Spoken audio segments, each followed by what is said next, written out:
Hey everyone, welcome to Ex-Fundie Diaries. My name is Elly, my pronouns are they, she, and I'm about to watch the documentary Shiny Happy People about IBLP and the Duggar family.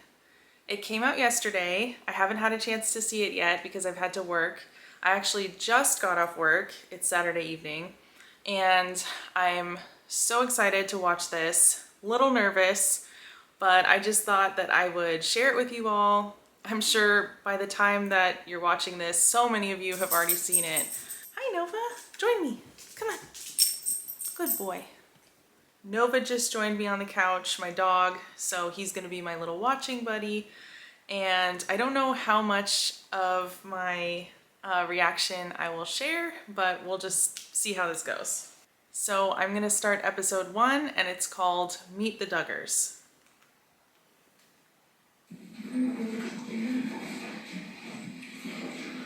Yeah, I mean, doing an interview like this isn't easy, and I didn't want to do it. My family was on television. Wow. Wow, I'm already feeling so much, and I'm 43 seconds in. It started with Jill, which is really interesting. I wasn't sure how this was gonna start, but oof, there was just so much in that sigh. She looks so traumatized, honestly. You've probably heard of the Duggar family. I want to name my child Jim Bob. Jim Bob is the man. I actually decided to save my first kiss for marriage. I asked my... Ugh, yuck, ew, oh.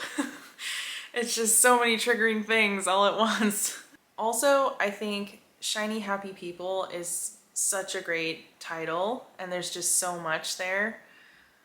I personally relate to that so much, especially with homeschooling, being like an ambassador for the lifestyle that my parents were forcing me into. The shiny makes me think of like shining for the Lord with every breath you take, every move you make.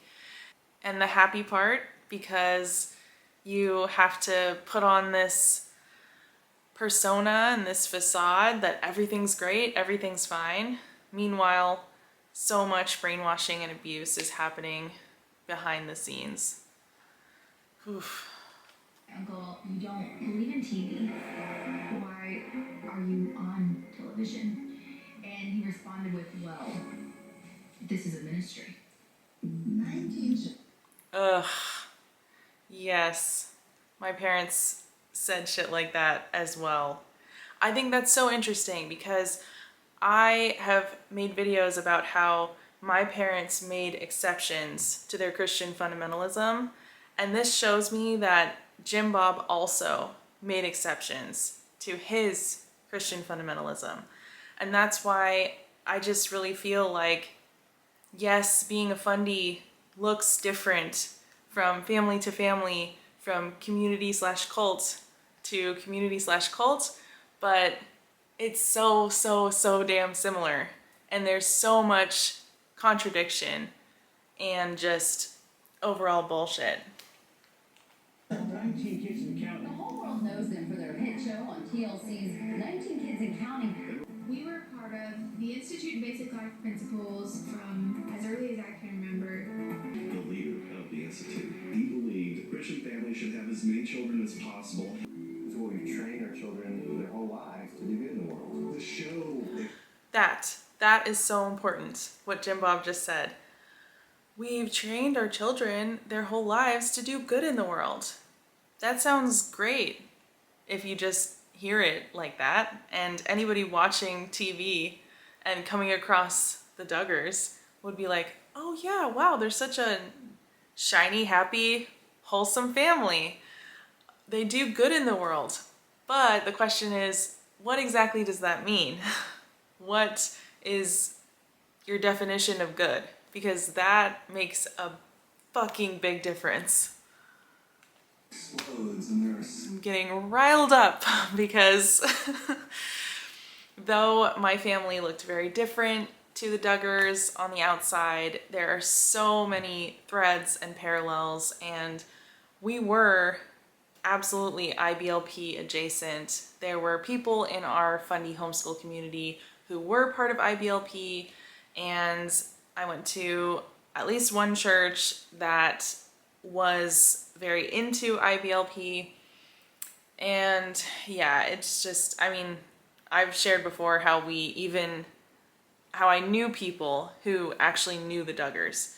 So it's just, oh boy, I'm 2 minutes in. I'm already getting so riled up. But it's good. So far, I'm drawn in. Okay, let's go. Spin-offs, and there are more families who are getting their own Oh, the reality base. series. Oh, the Platts. While at the same time, the pandemic of abuse that is happening everywhere this culture touches. God has used this situation with our oldest son Josh really to purify our family. In this community, the word abuse doesn't really exist. Punish him with the rod severely. These are people who are scarring their children and doing it in the name of God. They turned every Wow, it's so great to see so many people that I have been following, that I look up to, in this documentary. Yay, I'm so excited for them. I've noticed Heather, I've noticed Eve. There's probably more that I've missed, but that's awesome. spiritual, physical, emotional, psychological abuse. It's patriarchy. Yes, absolutely. The fathers are cult leaders, absolutely. And like, my family was a very small cult because we only had a wife and 3 children, but that is totally how I view my family, and that is what these beliefs train fathers to do, and the rest of the family to worship that head of the household. The IBLP teaching smart Christianity, there's something entirely different.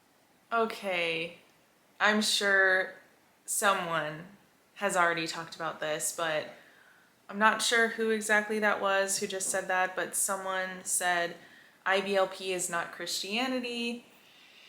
Joe Lumen talks about this a lot, about how it is not accurate for Christians to say, oh, that bad Christianity is not really Christianity. Because it is. Christianity is very vast, and sometimes it's used for good and sometimes it's not. But it's not fair to say, oh, that is just not Christianity, because it lets Christianity as a whole off the hook. And it's really important for Christians to examine their specific beliefs and their community's beliefs. And oh God, I'm starting to get preachy, but anyways, I just wanted to point that out. You can't just say IBLP is not part of Christianity. It is. It's just a super culty and harmful version, but it's still Christianity. And I don't appreciate that distancing, because that's not helpful. Instead of learning math, you're learning slut shaming. It's infiltrating. Very true. The goal was to funnel Christian homeschoolers into positions of influence in government. Yep. Same with my homeschool culty community. Absolutely. We had debate clubs, and we had like weird, creepy conferences that were super focused on Christians in politics. And yeah, it was all Christian nationalism. We were supposed to grow up and take over in the name of God. They operate as a cult in plain sight. World domination was the goal. And they believe that Yep. Yeah. It sounds wild when you hear it like that. But yes, that was the goal. That was the goal of my Christian homeschool community. Being a grown-up with a completely different life, now and being so removed from that, I just have these really weird moments where I'm like, what the fuck? How in the fuck did I grow up? I'm sure there's some dissociating happening.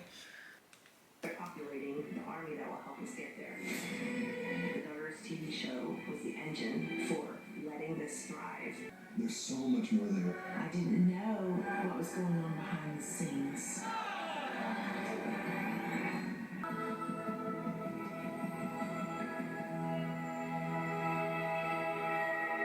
I'm the fourth born of 19 children in the Duggar family. Hello, I'm Jill Duggar. As she's blossomed into womanhood, I've seen the good qualities of being very organized. You know, gender roles are so ingrained that it's just, you have to really question them. You have to be looking for them when you grow up like I did, to not just gloss right over them. Because think about if Michelle had said that about one of her sons. Yeah, I just see him blossoming with his organizational skills. No, she would never say that. And it's just, God, I hate gender roles so much. And they were at the fucking heart of so much of my upbringing, the Duggars' upbringing, and so many people who were raised like that. Then me, I'm Jill, and then Jessa, Ginger, Joseph, Josiah, Joy, Jordan, Justin, She forgot. Johanna, Jennifer, Oops, Jordan, Jesse. awkward. I wasn't like Jimon. I had dated. I had gotten mixed up in that boyfriend-girlfriend mess. Wow, Michelle, wow. You sounded like a real rebel. Dating? Getting mixed up in that boyfriend-girlfriend mess? Dear Lord in heaven, how could you? He opened up the Word of God and explained things to me that I had never heard. Oh my That God. night, Wow. He was washing her with the word right at the beginning. Right there on their first, it wasn't a date. It was not a date, so don't get confused. It sounds like they didn't have a chaperone though. Michelle, was that righteous? I'm not sure. Pretty young, actually. She was 17, he was 19. I kind of forgot that. Okay, I take back what I said. I feel bad now. She was so young. Oh man. Okay. All right. I'm feeling some compassion for her because 17 is so fucking young. He was only 19. That's awfully young. So, yeah. Okay. I'm feeling sad now because now the anger has turned to sadness because I'm just like, yeah, the whole fucking thing is just so messed up and it's so much bigger than two people. And I think that's what I want to remember about this documentary. at that point, together we just got on our knees before God. And we I can't tell if she's actually emotional right now. I don't want to make fun of her if that's just how she cries, but it doesn't look real. I'm kind of thinking either she feels the need to make this a part of her speech to move people, like it's a little bit theatrical, or she really is that torn up about it and she still feels that guilty about it, which would make sense because in fundamentalism you have to be totally proud because you have all the answers and the rest of the world doesn't, but you also have to like flog yourself constantly and put yourself down and hate yourself and just like focus on all of your mistakes and weaknesses because you're a little worm and God barely saved you and you should just be so grateful because you're so disgusting and worthless. But It's his grace that makes you worthy, etc. Asked his forgiveness, and then right after that, God blessed us with twins.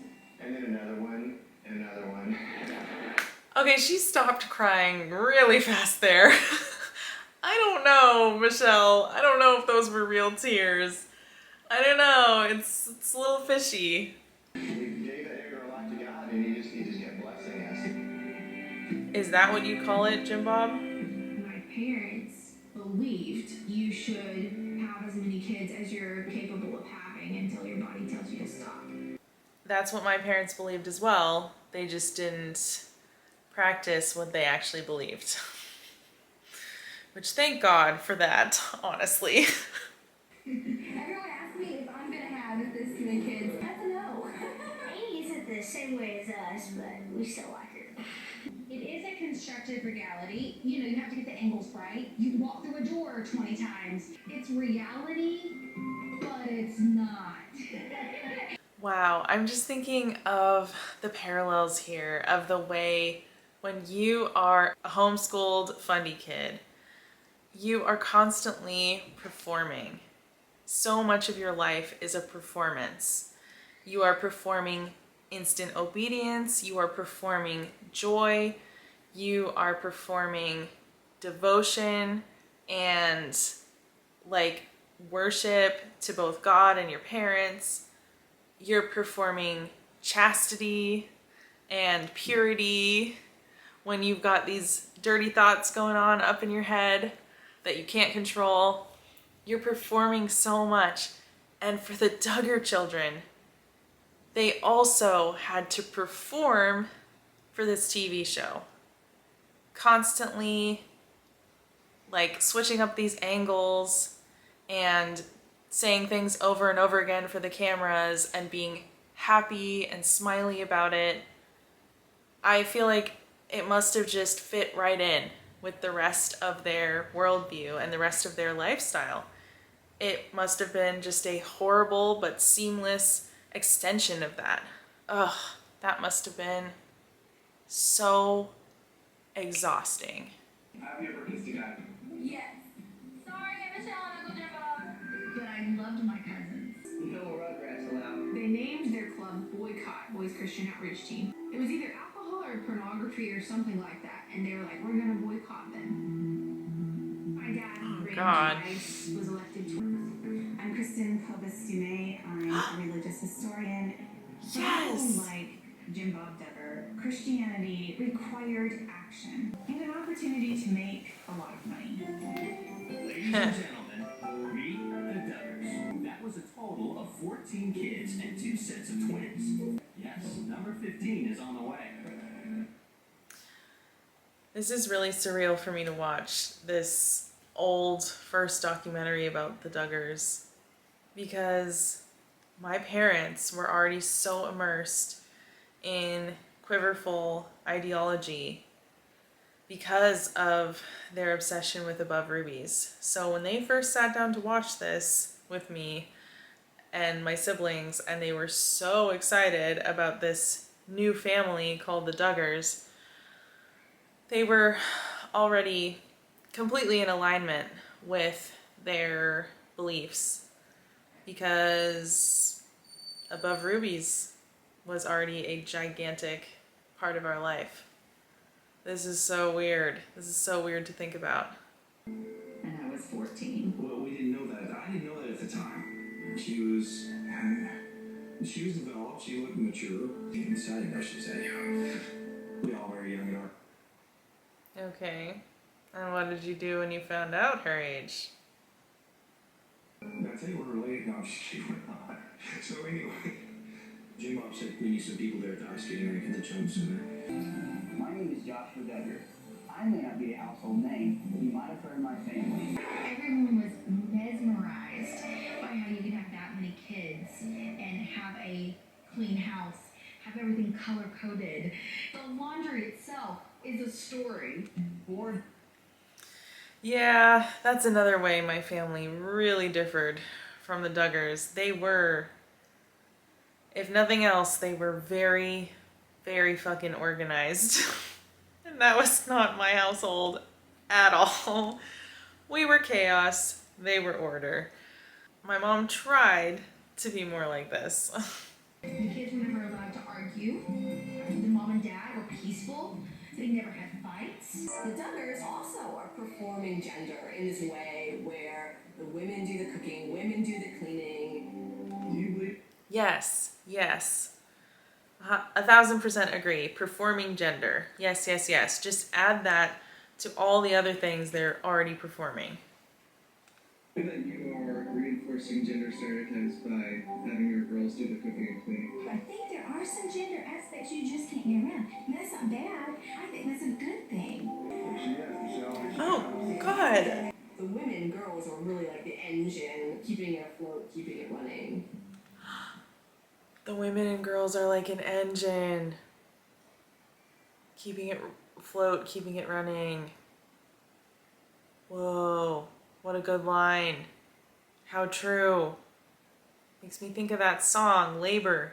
The Duggars became a beacon for the evangelical community, the fundamentalist community, and they finally saw themselves represented on Jen! TV. Okay, I didn't recognize Jen's voice at first, and I was like, damn, whoever's talking has a really good point. And then Jen on the screen, and I was like, oh, of course it's Jen! Oh my god! Okay, I gotta rewind, because I gotta hear what they said. The fundamentalist community, and they finally saw themselves represented on TV. Yes, yes, Jen, thank you. This is very true. A beacon for the Fundie and evangelical communities. Yes, I was a part of both, and absolutely, like all my friends, all my acquaintances in the whole Christian homeschool world saw the Duggars as a beacon. That's such a great way to put it. And we saw ourselves represented. Yes, absolutely. It just makes me think of how we felt a little less weird, a little less out there by seeing the Duggars on TV. And yes, as a kid, I did try to distance myself from them by saying, well, they wear super weird clothes and I don't have to do that. Even though my clothes, quite a lot of them, were actually quite weird and dorky. Maybe not to that extent, but like modesty was a big, big, big thing. And I was by no means like wearing cool, hip clothes or whatever. But again, the clothes is just one aspect of all of this. Like the rest of everything that the Duggars represented gave, it really sucks to say, but gave my family representation. Ugh. My name is Jennifer Sutphin. That little homeschooler just said, they have good core values and we love them. Yes, we all said that shit. And I run a YouTube channel called Funky Fridays, where I do my makeup while discussing Christian fundamentalism. The show has devolved more and more into just straight propaganda as time has gone on. Oh yeah, the Willis family. I actually watched the Willis family when I was older, like in 2014 or something. But I saw a lot of myself and my family, obviously, in the Willis family as well. Especially because the Willis family kids were allowed to dance. So I saw myself big time in the Willis family. And I think, unfortunately, our dads have some big similarities. Most of the people in the Institute thought Bill Gothard hung the moon, and Jim Bob was one of them.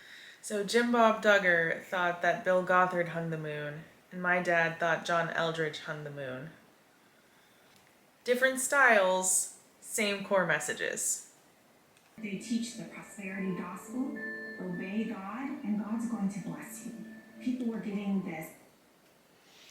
Yes, thank you, Kristen Kobus-Dumais. Brilliant author of Jesus and John Wayne. Very great book, check it out. Yeah, prosperity gospel. Prosperity gospel is very, very woven into so much of Christian fundamentalism and quiverful ideology. And it doesn't always look the way sometimes people expect it to look. It's like a formula. Do this, God gives you this. Wow, the biggest feature of Gothardism is the authority teaching. Because we are living in a day, as long as we're underneath umbrellas of protection, Satan cannot get through with destructive temptations. People go into the IBOP group and all of these conferences and stuff. Give us what we need to be good parents and to homeschool our kids and make sure that our kids turn out right. So true. Oh, those homeschool parents wanting their kids to turn out right. And then sometimes it produces grown-ups like that of myself and my siblings, where we're all super queer and some kind of atheist, and we're like the exact opposite of what they were aiming for. It's funny, but in a really sad way. Christian fundamentalism was largely underground. They had their own schools, their own entertainment, their own everything. Really, they had no reason to interact with secular culture. And then the Duggars came around, and it suddenly was mainstream. I love everything Jen is saying. I mean, no surprise there, but wow, they're just adding so much to this documentary. I'm so glad that Fundie Fridays is a part of this documentary. I'm so glad. Jen's doing amazing, and just like, I love everything that they've said so far. Love it. After an anonymous letter to the Oprah Winfrey Show, Oprah's team called the child abuse hotline. Some are speculating the unnamed victims are some of Josh's sisters. I don't know. I kind of don't really want to talk about all that. Nobody should have ever known about it, so I don't like talking about it. We had known him from a baby, you know, and he was our first daughter's boyfriend. I think that if you're going to give your heart away, you need to be giving it to someone who's going to love you and care about you. When we found out, I went out to the field and just bawled. Josh has gotten into some trouble.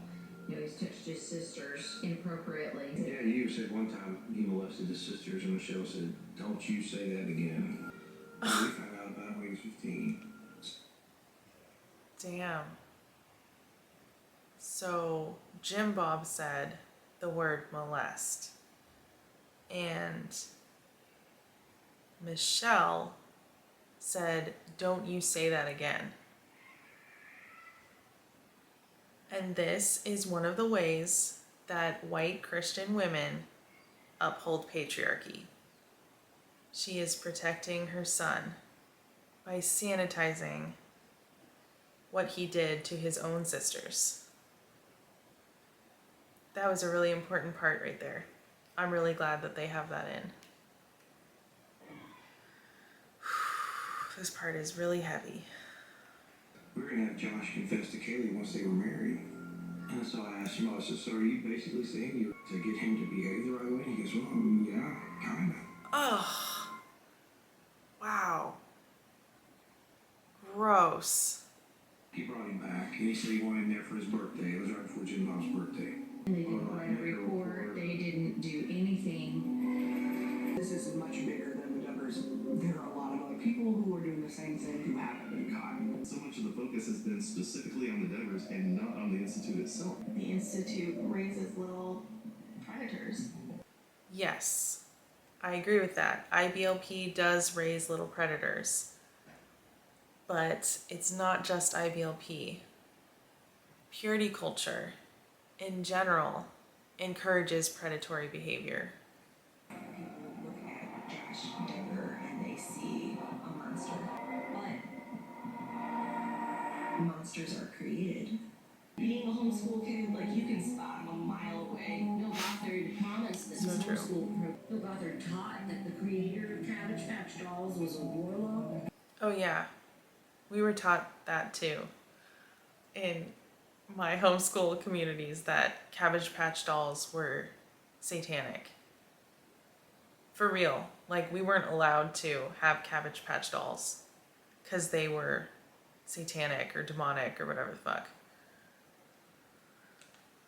hope and pray that that this never happens to anyone else ever again.